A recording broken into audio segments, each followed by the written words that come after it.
Welcome to the Daily Fantasy Flex Podcast, the PGA edition. It is early April, which means it is officially Masters Week. I am joined, of course, as usual, by my co-host, Peter Jennings, a.k.a. CSU Ram, and Colin Davy. Colin, what's happening, man? Well, I think we got congratulations to go all around. First, we are recording this not even like a couple hours after Brian's Tar Heels won the national championship, hence a celebratory beer he just pulled up. Congratulations, Brian. Well earned. Even though so great that they were able to overcome the fact they're playing with a medicine ball for how often they turn it over. And even overcoming Kennedy Meeks clearly having his hand on the foul line, not even bothering to reserve that. I'm so sick of UNC. I will never be happy with any single one of those things as an Illinois fan. I have my glass of haterade here to get me through the rest of the podcast. And I'll just say congrats. Winning a title must be. And the second one, I will get to that in a bit. Congrats, obviously, to Pete for winning the dog leg this week. Is that the first time you've won the golf dog leg? Yeah, I was second so far in the dog leg and had fifth and sixth the week before, but this was the first winner and felt really good that Swafford and List brought me home. That's a good haul. And to round it out, I mean, not to brag or anything, but I did win a Jerome Bettis autographed football in one of the FanDuel contests. So, basically the same thing as ballin' stuff. Yeah. Do we even have any Steelers fans in the? I don't know what I'm going to do. Like, it'll just I don't think so. Trophies or something. I don't know. I'm going to lose it within 2 weeks of getting it. So we will let the viewers at home decide which of us had the better week between those three options. I mean, we're all winners, I think. Yes. Yeah, definitely an interesting game. Not particularly pretty, but it's good to be on the winning end. I'll say that. So I'll take it. It must be nice. Yeah, it is nice. I'm definitely still celebrating. But anyway, let's definitely get into PGA. Of course, we're going to have some more stuff coming this week. We've already released some content, written content on the site earlier today. Pete did a nice breakdown of his dogleg lineups earlier today, so you can see that on the site. And we're going to have shows and model previews and all sorts of stuff the rest of the week. So stay tuned for that. But we will obviously have a pretty good show right here. So let's quickly touch on last week's Shell Houston Open. Pete, you already did a lineup preview, so I'll start with Colin. What were your thoughts last week? Anything from like the ownership page that stood out to you?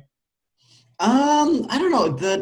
It was a good week to be contrarian for sure. So that's kind of like one of those long tail payoffs. I think, a Spieth and a Scott fade was always like, I think we were kind of high on that. It's kind of our default positions. And this is the week that you wanted to be in that spot. I think Russell Henley is probably the least surprising given like his level of course history. So that was probably the least surprising one. I don't know. It shook out as pretty. There wasn't too much surprises across the board. Everybody that I thought would do decently well did pretty decently well. Yeah. And even the Stuart Sink over Tony Finau pivot paid off in ways that I didn't necessarily expect to happen, but like I thought the leverage was there. So I was pretty happy with the way that we called it. I don't know. What do you guys think that we missed? Yeah, it was a good week. Go ahead, Brian. Oh, yeah. I was just saying I'm not sure what we missed. I think some of the guys that we thought were fades were ended up being good fades. Stenson and Scott were two you brought up. Pete, I was surprised that Stenson had the second highest volatility rating. That was surprising. I thought he was sort of an easy fade. He ended up being like 40%, started like 30% in the 333, 21 in the PGA dogleg. Well, I had zero Stenson, and then I ended up with Stenson in the Thunderdome and in cash. Was fortunate to cash the Thunderdome with Stenson because Henley was very low owned, which was fortunate. But the reason Stenson ended up being so chalky, especially in the high stakes, is he actually ended up being the number one favorite of every golfer in matchups. So, the sharp guys are definitely paying attention to the other markets, and Stenson, for whatever reason, just became a huge favorite with tons of line movement. So I think that had a lot to do with it. Something's clearly broken with Stenson. I guess we'll talk about him for the Masters, but something is definitely off relatively. And I think there was a lot to learn last week. I think we got another little nugget to add to the elite course history. I think when there's elite course history, we absolutely have to pay attention. And we've talked about that, but I think it might be even a little bit more than we're even giving it merit to at this point. So, yeah, that was one thing that I thought really came to fruition with Henley, and certainly a lot of value in hitting these guys that are low owned, which Colin said on a lot as well. So thought it was a pretty great week, given obviously I'm biased with the results, but I thought it was a good week to kind of see some contrarian guys hit and just some of the stuff that we've been talking about come to fruition. So hoping, cross my fingers, we can keep it going for the Masters, because obviously the Masters is a lot more important than the Shell Houston Open. A little bit, yeah. Cool. So let's get right into the Masters. Obviously, we start talking about the course first, and then we usually get into the players. So, Colin, without further ado, Augusta National is probably the most famous golf course in the world. We have, obviously, lots and lots of data on it. For people who may not know, can you sort of give us a statistical breakdown of Augusta? Yep, much as you might hear about Augusta's famed slick greens, it actually rates out as a bomber's course overall. I know we've discussed why that makes sense for a couple of reasons. I mean, it rates out as long for sure, but the second cut of the rough also doesn't penalize you as much. And it really rewards people who kind of go for it on those par fives, and par five scoring being so important to racking up a low score. So I would stick with the bombers here for sure. I would almost maybe even I think the putting greens are such that, I mean, like we've gone back and forth on this where reading those greens is a skill, but I don't think the skill necessarily is putting in general, just because of how fast the greens are. So yeah, I think hopefully Augusta is a bomber's course will be kind of drilled into everybody's head, by the fourth time we do this, because that is not changing anytime soon. Agree with you. Definitely think it's a bomber's course here. Par five scoring is like one of the most critical things to evaluate. It's going to be long, and it looks like it's going to be very windy as well. So we can discuss some of that, but I do think this is a really important tournament where you want to be attacking par five scoring. In the Bombers model preview, I will be discussing that extensively. And in addition to that, I think we have to look at course history quite a bit too. I think that this course, more than almost any spot, I'd actually argue it's the number one place where I think course history really does matter. I think it matters every week, but I think this is where you give it the most bump. We'll see if Jordan Spieth can keep this tradition going of getting second or better every single time he plays it. We'll see if Rory can keep his top 10 streak alive. We got Justin Rose, who's been top 25 7 years in a row. Yeah. There's all sorts of little nuggets here, and it should be really interesting. The other note is that the cut rule is a bit different. It's top 50 and ties, or anyone within 10 strokes of the leader. So if no one runs away with this, we could see a lot of guys make the cut relatively. So you definitely want to be chasing birdies even more so than you normally do. Gotcha. Yeah, I mean, one thing that people discuss all the time is that you really never want to take first-time golfers at Augusta, just because it's so hard for these guys to play if they don't know the course. And I think a big part of that are the greens, but I'm curious your thoughts on that, Pete, just because we do have a lot of interesting guys. I mean, Jon Rahm is one of the hottest golfers out there right now, and this will be his first time at Augusta. We have Adam Hadwin's been playing really well. We have Thomas Peters, some young guys, Hudson Swafford. I mean, there's a lot of interesting guys that are going to be popping in models that have essentially no course history here. So, what do you think, Pete, that makes it so difficult? And do you think, particularly, I guess, Rahm, we can sort of get into him a little bit. Spieth is really the only guy that's maybe the outlier, but do you think Rahm, yeah, I mean, like, what are your thoughts on him? Like, could he be the other outlier? I mean, yeah. Okay. Oh yeah. Rahm is a top 6 or 7 golfer in the world. Maybe you could even argue top 5 golfer in the world, in my opinion, at this point. The guy smashes the ball off the tee. So you have an elite golfer who's really long, who's ultra talented, and obviously he can give it a run. I mean, Spieth got second in his first year here. Yes, no one's won since the 70s, but this year more than most, especially for DFS, I actually like a couple of guys who are first-time players. There's 3 guys who I think might end up being pretty chalky in the tournaments and for cash games in particular as well, that are first-timers here. So Rahm is definitely the big leader there, but I'm not giving him a huge discount, although it's a slight discount, I think, given that he hasn't played here. Curious your thoughts, Colin. So I was reading an article today because everyone's wondering, can John Rahm, he's probably the one that has the greatest chance of breaking the rookie win streak. Since Spieth, yeah. Yes, and Yeah. Spieth. And one of the things they pointed out is the difference between first timers today versus even like 10, 30, 20, even 10 years ago is the sheer amount of information that you have at your disposal going into it, right? Not only has the tournament been on TV more, and so everybody kind of sees what the layout is, there's accumulated experience, there's technology available, there's strategies. Like something like 15th Club, I'm sure is busy at work for all of the Euro clients, like doing their Masters stuff. And I think the tools you have, like the first timers have available, definitely mitigate some lack of experience to where the first timer penalty, I think, does go like diminish over time. How much, I'm not sure, but like I think it's an interesting angle, and the I'm biased towards the data angle, saying yeah, data makes everyone better over time, but like that makes sense to me.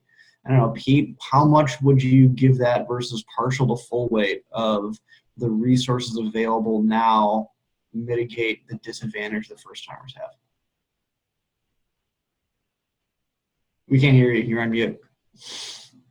Oh yeah, I do buy that for sure. I think that's a really good point. I also think, the depth of golfers, especially the guys coming up, is much higher as well. I mean, we have absolute studs that are really young, that are playing extremely well, that are playing hyper competitive golf at a much younger age than we used to as well. So I think that combination of the data definitely gives the first timers a little bit better chance.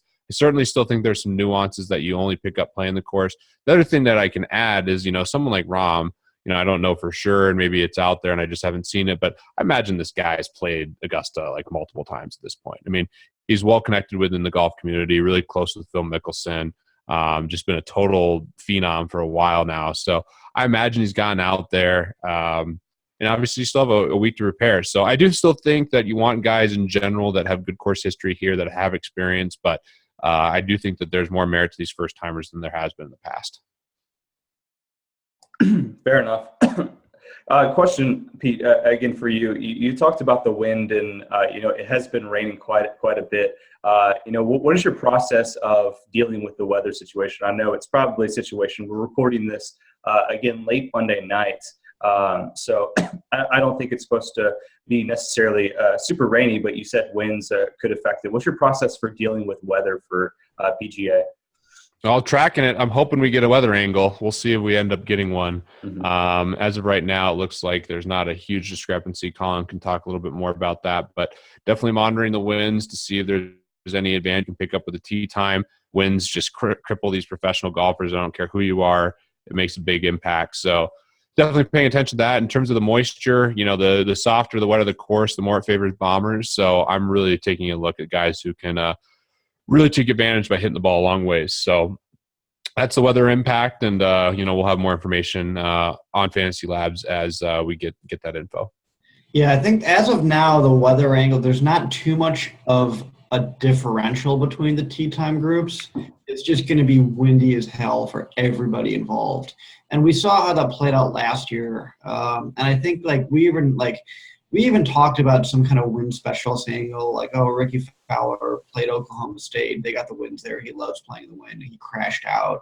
I mean, it's anecdotal, but I mean, I've always taken kind of the view that wind specialists are tougher to pick up from pure data alone. One of the things that make Augusta particularly interesting with winds is if you have a high ball flight, then you're probably going to be more vulnerable to that wind. And yet you need that high ball flight for the course in general. Right. That's something I don't have a good grasp on how to deal with it, Pete. I'm hoping you can help me out there. And the other question I have here is, if you want to get really specific on the weather angle here, it's going to rain Wednesday night, up through 5 a.m. potentially. And then you're going to have a 7 a.m. tee time where all the guys are good to go. How impervious are Augusta's greens essentially to rain, and how fast do they dry out in, say, if it's an afternoon high of like 60 as it's scheduled to be, like, are they going to stay wet all day? Is Augusta's drainage good enough where it's impervious to water, considering it's the best golf course in the world? I don't know. Like, that requires some course level knowledge. So, I don't know. Drop a knowledge bomb on me. Pete, what do you got? I wish I had something a little bit better to say. I do know that they have some sub-air drainage systems, and I'm pretty sure they have like incredible, it's state-of-the-art stuff. So I think they'll be able to handle it, but it still will make the course softer, which again will favor bombers more.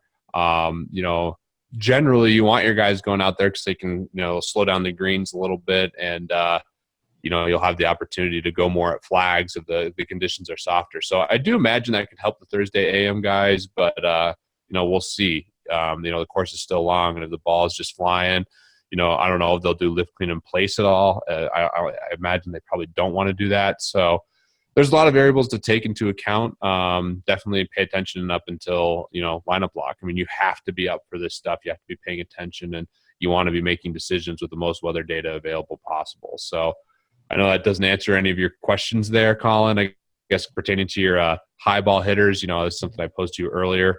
Trying to figure that out myself. I guess the one advantage I'd give is to some of these Euro guys they're consistently playing on windier courses. So I will give some of these Euro guys a slight bump for that. But in general, it's really hard to identify wind specialists. In theory, it makes sense. Guys who can hit the ball really low are going to be better off. But like you said, very hard to stick the ball in these lightning fast greens with a low ball fight. So it's a tricky one to navigate, but hopefully we'll get more data to make some good decisions. Cool. All right. Well, let's get into some players. So normally we talk about the chalk versus pivots, and I do want to break it up just a little bit since it is the Masters. So I definitely want to talk about a lot of these guys. So we're going to break it up into just different tiers of golfers. We'll go through value guys, some mid-tier guys, and then I definitely want to spend some time on the high-end guys just because they have the most equity as far as odds to win in the tournament. And that really affects value as well. So, Colin, I'll start with you. If you want to go stars and scrubs, you're going to have to find some guys that are on the lower end here, in the 6 to 7, up to maybe a little lower than that in the 8K range. They released pricing a while ago, so we have guys like Adam Hadwin are probably a little underpriced compared to how he's been playing. He's in this range, but who do you think are going to be the chalky guys that people want to pair with the DJs and Rorys and Spieths of the world? I think there's a couple spots in just either like the low 8s or the high 7s, even the low 7s are going to be pretty chalky. Number one I think is probably going to be Tyrrell Hatton. I think he's also put up a decent tear. He's been decently popular. At like 76, he's just like awfully cheap for that. If you want people who are just keying into last week and kind of they know that stuff wasn't priced in, I see Daniel Berger and Russell Henley and like the low 7s that are just going to be just as probably like maybe a little bit less chalky, but definitely right up there. Or past that, I think Hadwin is probably going to be the other one. The prices were released so long ago. I think he's booked a win since then or somewhere close to it, and people were high in him before. Easily the best guy under 7K. Those are my picks for I think those are going to be the clear-cut value chalk. First timers. Those are the guys I was mentioning. Hatton and Hadwin for sure are going to come in as uber chalk in that range. I like both of them too quite a bit. Curious on a couple guys I think could be somewhat heavily owned, especially if you're looking at the lower end. I'm curious your guys' thoughts on JB Holmes at only 7,100. I'm also curious about a couple other guys I think might end up being pretty popular. Francesco Molinari at 6,800. I think if people are really looking for savings, they could look at him quite a bit. And then in addition to that, when you start climbing up into the 7K range, someone like Paul Casey, I've heard touted literally everywhere, and he's only 7,800. So curious your guys' opinion on those two. I'd agree with all of that. I think Casey is a pretty reliable chalk for this event. He was last year, and he paid off. He is this year, has pretty good course history here, like all things considered. Other guys, who are the other guys? Molinari. I mean, the only part where I see people maybe shying off him a little bit, like I would put whatever your line is for ownership, I'd probably take the under because it's not great course history and he's an accuracy guy. Yeah. I don't, and I think like people can see the combination of the two of those things, and I think they'll strongly prefer Hadwin or maybe some of those other like low like 2K guys. I think like people like it's if you really need the savings, like I guess, but this is Augusta and you're capable of making super teams. I think it's much like. And, the amount of money that everybody's going to be saving by auto rostering John Rahm, who I'm getting ahead of myself, but at 8,600, that dude is going to he's going to be the chalkiest in the world. So I think people flock to the sub 7K a little bit less than maybe one of your standard tournaments, just because like there's so much value elsewhere with pricing released so much earlier. Yeah, I tend to agree with Colin. I think that Molinari would probably be a little bit lower just because of his price point around guys like Hadwin that I think will be cheaper. Pete, I'm curious. And I'd like JB Holmes a little bit more if you didn't ownership. Yeah, that's the last one on your list. Yeah. Pete, what's your thought on a guy like Matt Kuchar? He's at 7.4, so he's in this range. I would consider his course history really, really good, but he's not a distance guy. So, how do you deal with that, conflicting data? Great course history, but doesn't really fit the course actually. Well, Kuchar wouldn't normally be a guy I'd be targeting a ton, but one thing about this wind, one thing I heard is that it's basically going to, make guys have to scramble more. The proximity to the hole is going to be a lot worse. So Kuchar is known for being an elite scrambler, has a great course history. So I like him. I might not play him as much in the Millionaire Maker because I think he will be owned. I think he's a name that people know. But, maybe like the $300 tournament, I'll throw him in a decent bit. I imagine Colin is somewhat bearish, although I wonder how much you factored in scrambling this week.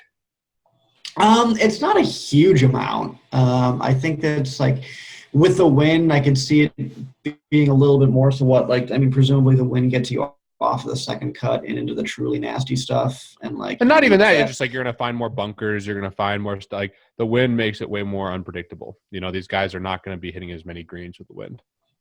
Yeah, I mean that's if it's windier, do you need scrambling a little bit more?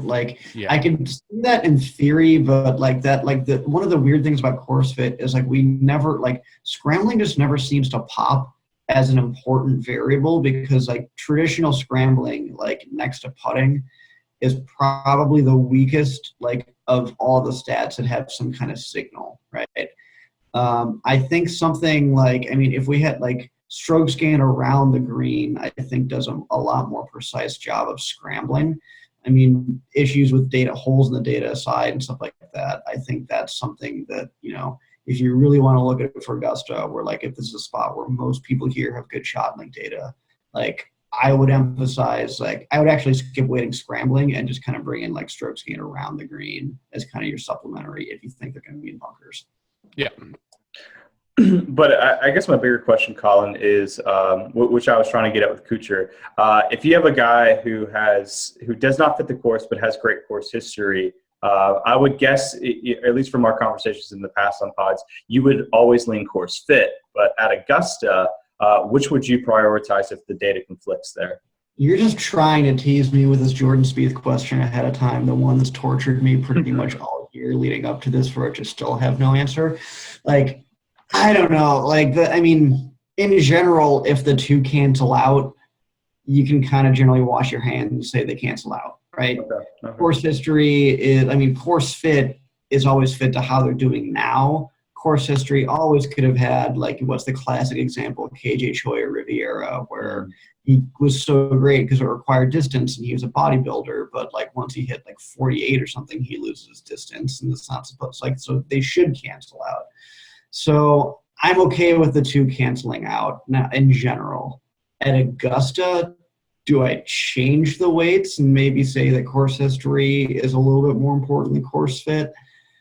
I don't know. If there's ever a place where that would be true, it would probably be here. Mm-hmm. That's maybe testable to see, but you get into such trouble when you try to apply individual history versus fit rules to each individual course because it's so noisy to begin with. I'm just more afraid of like breaking from that rule, in general. Sure. That's definitely fair. All right, let's keep on going up. Let's talk about some of the chalk in the higher range. We'll save the top guys because they probably deserve a little bit of their own conversation. But going up a little bit above those guys, I think the Paul Casey at 7-8 was a pretty good one there. He should be pretty popular here. But who stands out? I mean, other than Rahm, maybe. Because Rahm, you're right. Yeah, Rahm. No, I'm just going to interrupt and say there is no other. But man, Rahm, Casey, and I think Sergio actually will garner a good bit of ownership as well. Yes. Okay. Well, I mean, what are our thoughts on Phil? I mean, obviously he fits sort of what you would want out of this course with, lefties always do well here at Augusta. Bubba's in this range. He's been playing pretty poorly, but I would guess their names and history here would probably warrant some ownership from these guys. What are your thoughts on some of these guys, Colin? Because we do get into some pretty big names here, even if it's not, maybe the talent level that we want from like a guy like Jon Rahm. So are you ready for a hot take? Phil rates out his overall negative course history given a 5-year window. Interesting. He is a former champion here, as is Bubba Watson. But if you have a rule saying only look at the last 5 years, there are 2 missed cuts in there and a 54th that is just, and a second place finish in 2015, to be fair, that is just not behooving of his talent level. So I don't, that's just my random aside. Like Phil rates out as having negative course history here. Kind of surprising. He had a poor showing in Houston. I think people are kind of worried. He's just not been on anybody's radar so far. I don't know that he has the course warrior narrative for Augusta, like maybe like someone like Bubba Watson does, who if there's ever anyone that's going to have their ownership driven by that, it's going to be Bubba for sure.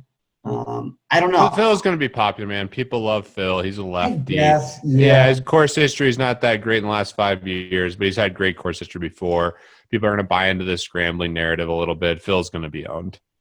He's spraying it off the tee. That's the one issue. His iron play is awesome this year. He's just a total disaster off the tee. The guy is just spraying it literally everywhere. And you can get away with that a little bit at Augusta, especially if you know where to miss. And it does favor lefties. So I think he's fine. I'm a little more bullish than Colin, it sounds like. But, with ownership, I'm not quite as high. I think that he's kind of a neutral-ish play.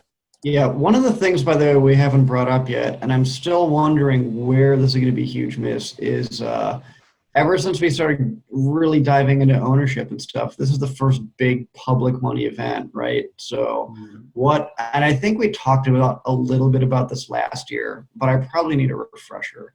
What did we decide that, like, in a millionaire maker, like, what there's more public money in there? Is it just going to be, are people going to be flocking to name brand golfers like Phil? Yes. They all going to bump. Your baby boomer crowd is just going to say, I like Ricky and I like Phil, and their ownership is going to go up. Yeah, Ricky, Phil, Dustin. I mean, that's why I like guys who are going to be popular within the DFS community, like Hadwin and Hatton, might not be as high owned as we kind of think, given that there's way more public money here. I mean, people are going to take the guys they know.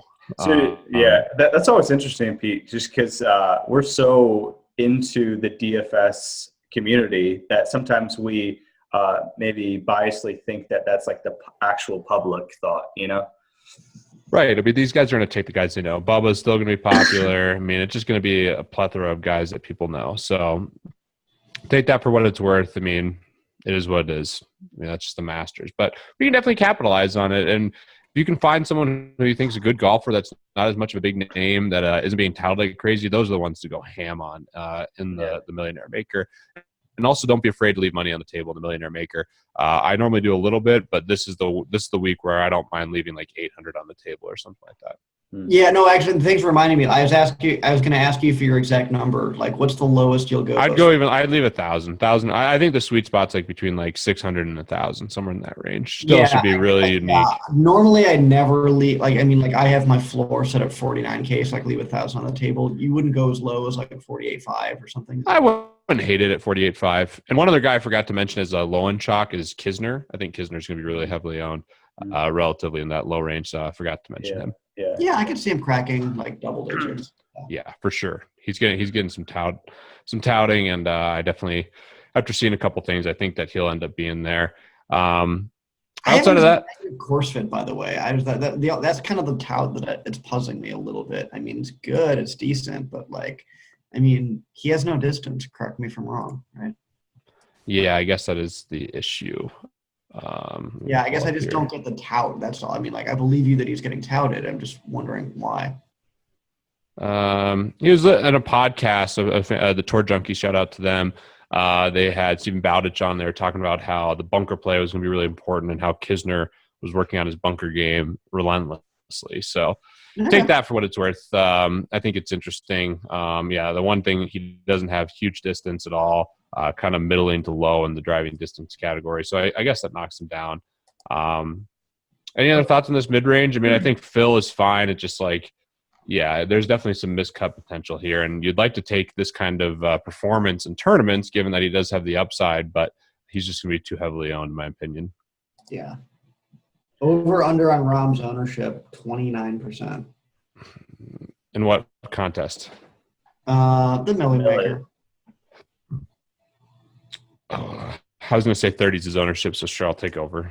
Okay, that's fine. Yeah, I think it's about right. It's a good line. Yeah, it's a great line. He doesn't have like the name quite as much, but 8-6 is like that changes it too. Oh God, you're gonna see so many DJ Rahm and Rory Rahm pairings. That's one of my number one pairing, like no 1 and 2 pairings for sure. Yeah, no, because you can get DJ and Rahm and still have such a sick lineup. I mean, it's ridiculous. Yeah, you say Rahm. Yeah. So speaking of, let's talk these top guys, and then after we do this, we're going to get into pivots in each of these tiers. Just guys that we think would be good alternates from these guys at lower ownership. So let's talk guys just above them. So we're in the Adam Scott up through Jordan Spieth, who is the highest priced golfer. So interestingly enough, Jordan Spieth was the favorite in most books when DraftKings released their pricing, which is probably why he's the highest priced guy.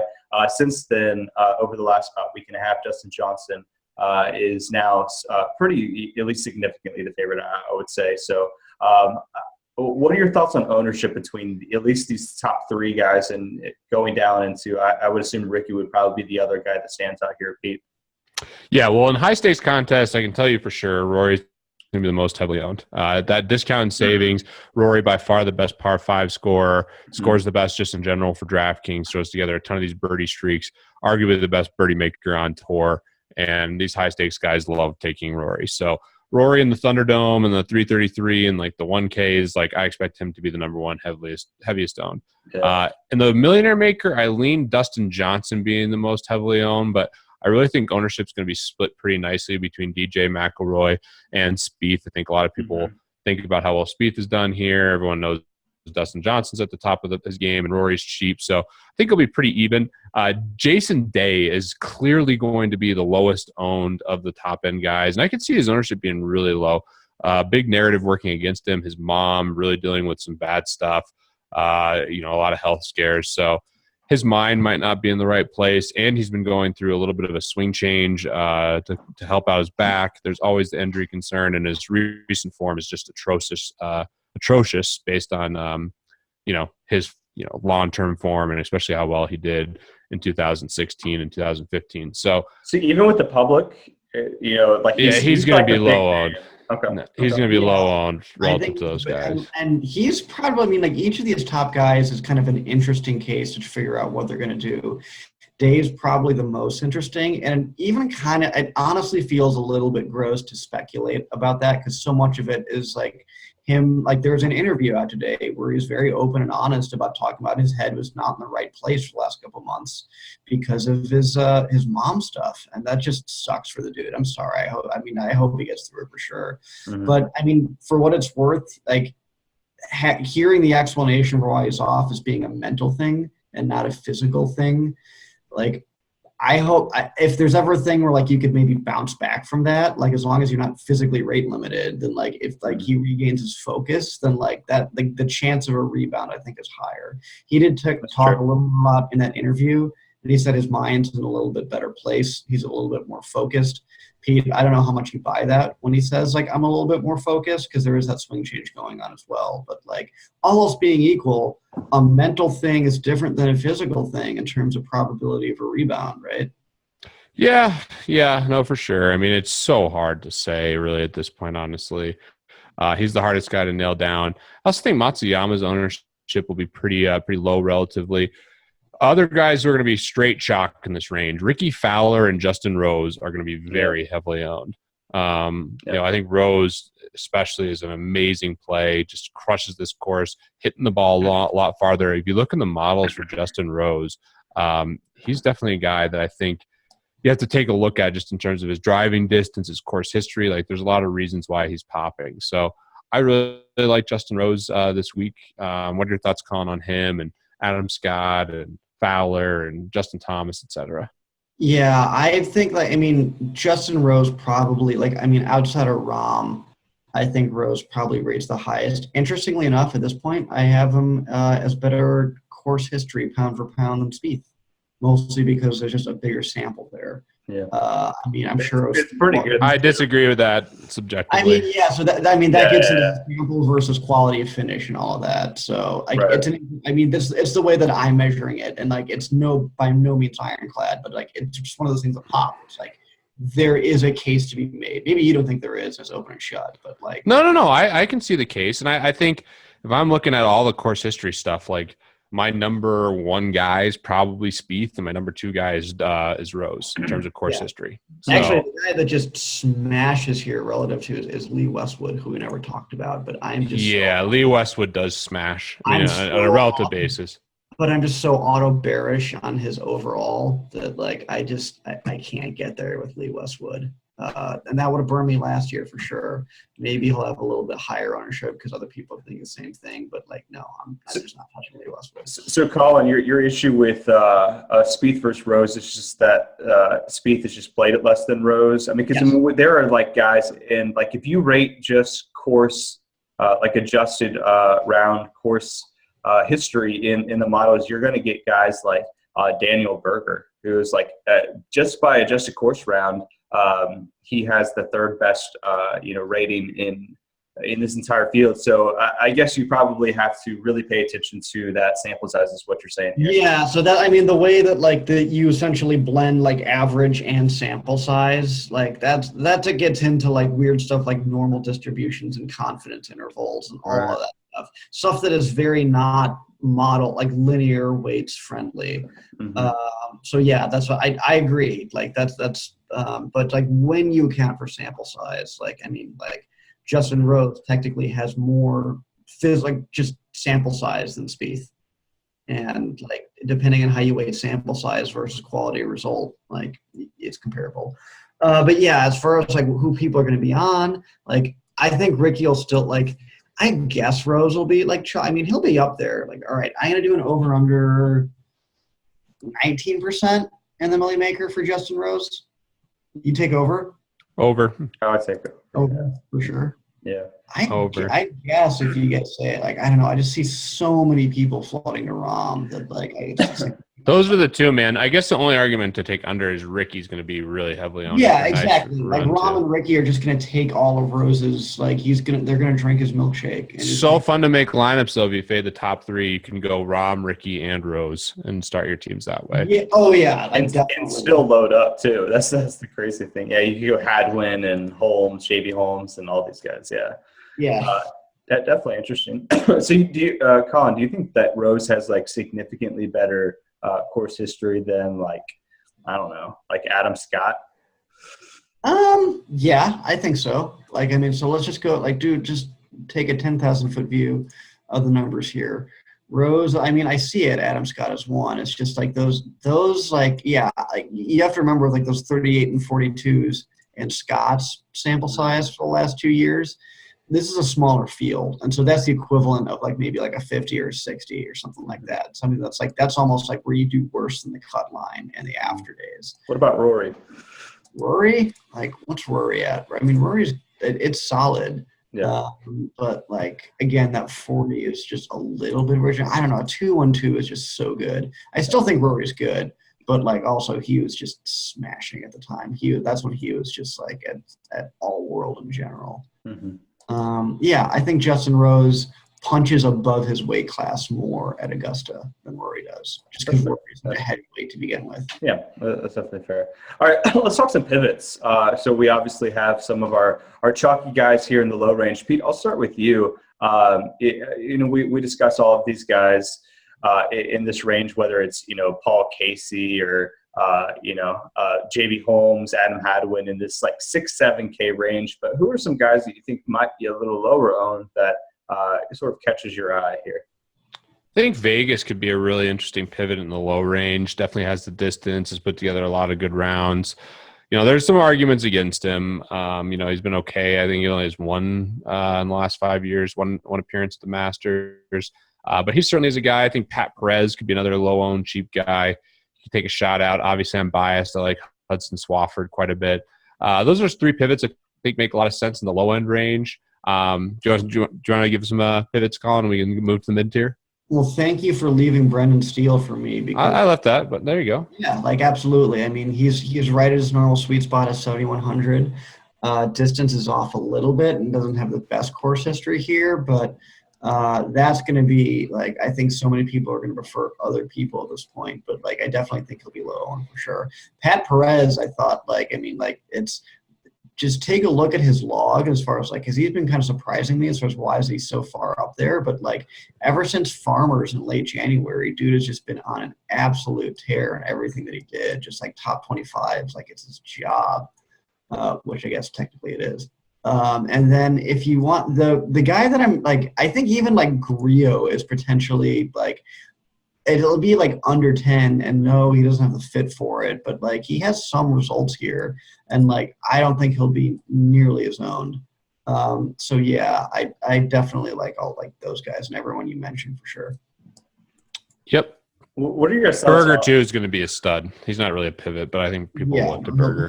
He'll have ownership for sure. Yeah. Up here in this range around Paul Casey, this is sort of the mid to high 7K ranges. We have guys that I think are really interesting here.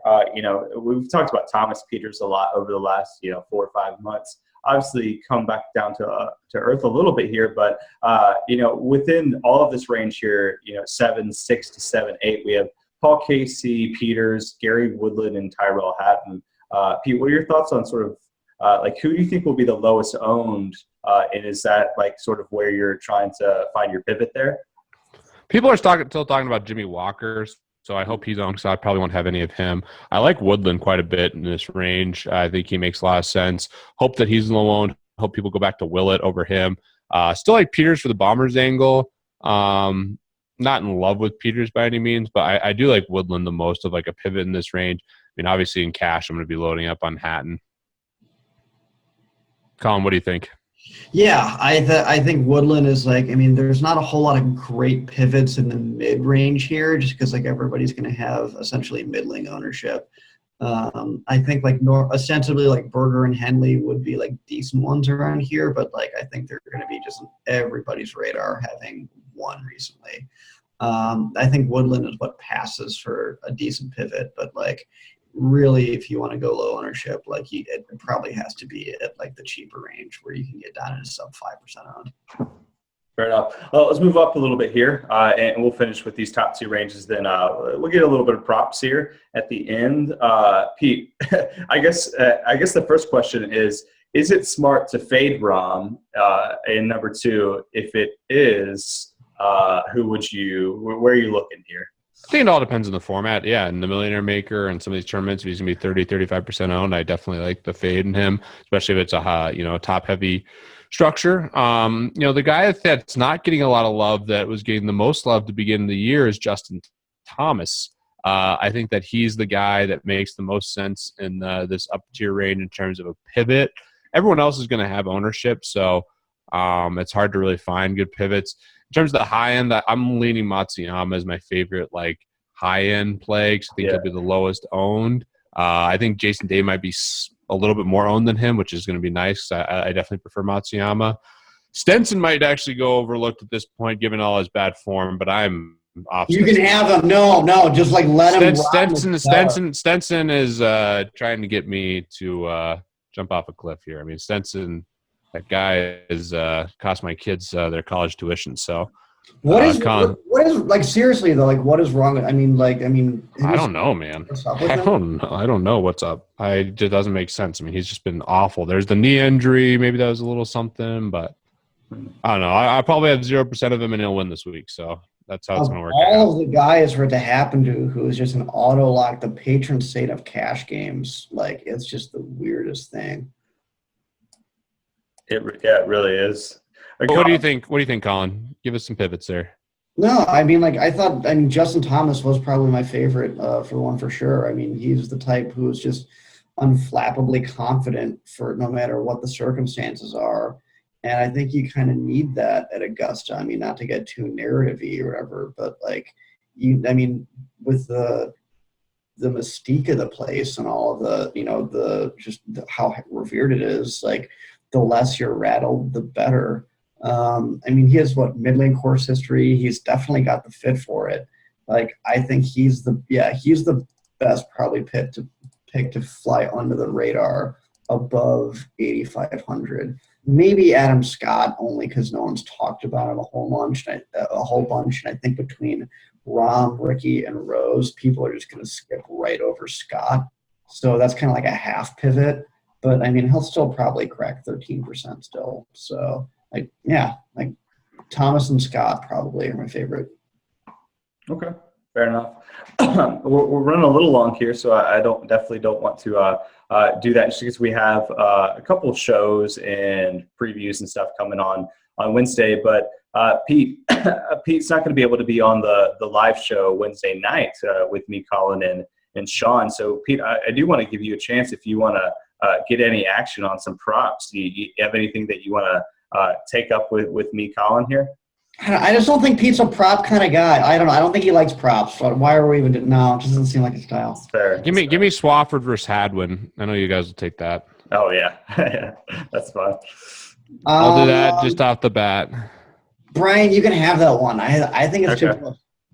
No, I agree. Come on. I agree. It's close. No, they're right next to. I'm looking at the right next to each other. Literally, I can't. That's what I like.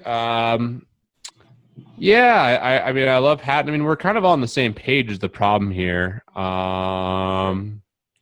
I like Paul Casey more than Colin. You know what? I'm going to hit you where it hurts. Give me, I'm almost saying Russell Knox versus, literally anybody at this point. Maybe you've jumped off the train, entirely. Dude, Knox has really let me down. I'm not on him this week at all. Okay. All right. Too soon? Okay. Pete, do you like Paul Casey over Colin's Tyrell Hatton? No, I like Hatton more, but yeah, I would have done the same thing. All right. Yeah, I'll take Casey versus anyone under 8K. Do you like anyone other than Hatton? Other than Hatton, yeah.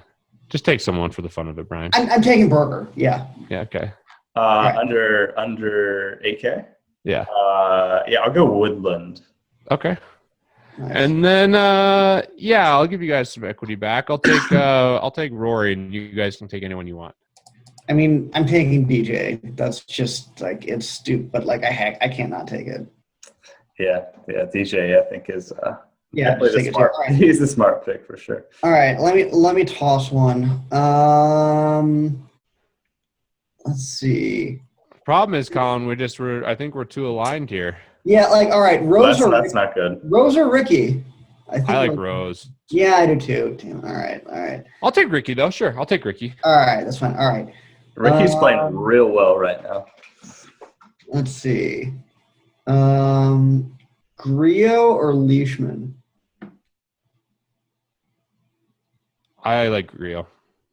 I know a lot of people like Leishman. I'll take Grillo. I'll take Leishman just to All get. right. We got to get something. Yeah, We got some action. Those are some good props. Let's pick some winners, boys. that sounds good. Last prop: Jason Day or Matsuyama.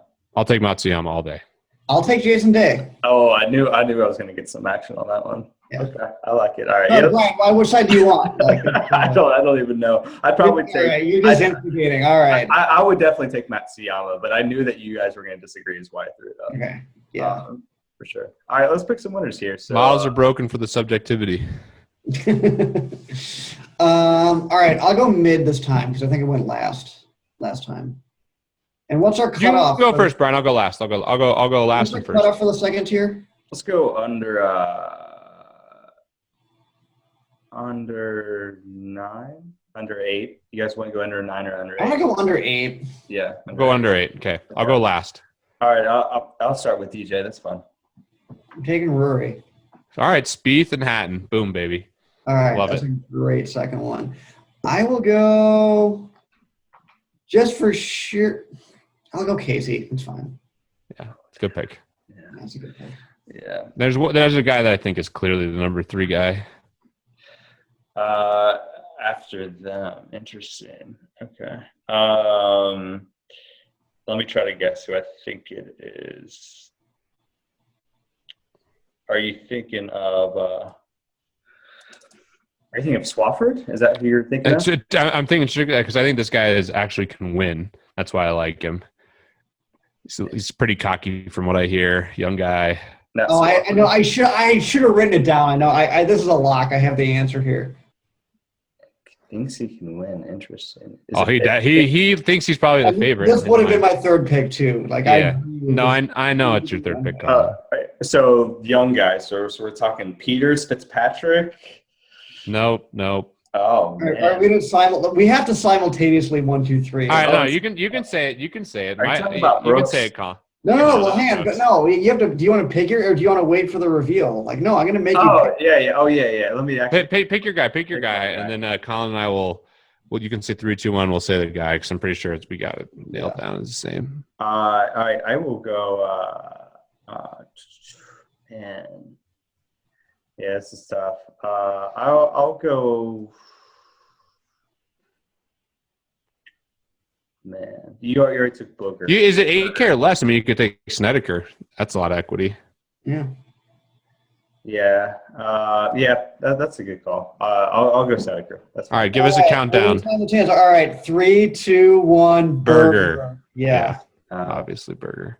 Fair enough. Okay. All right. Well, good show, fellas. We're going to be back Wednesday. Pete's got some model preview stuff coming. Then we got live show Wednesday nights. Definitely keep track on the site. We'll announce more information on that. But thank you guys, as always, for listening / watching. We'll talk to you guys on Wednesday.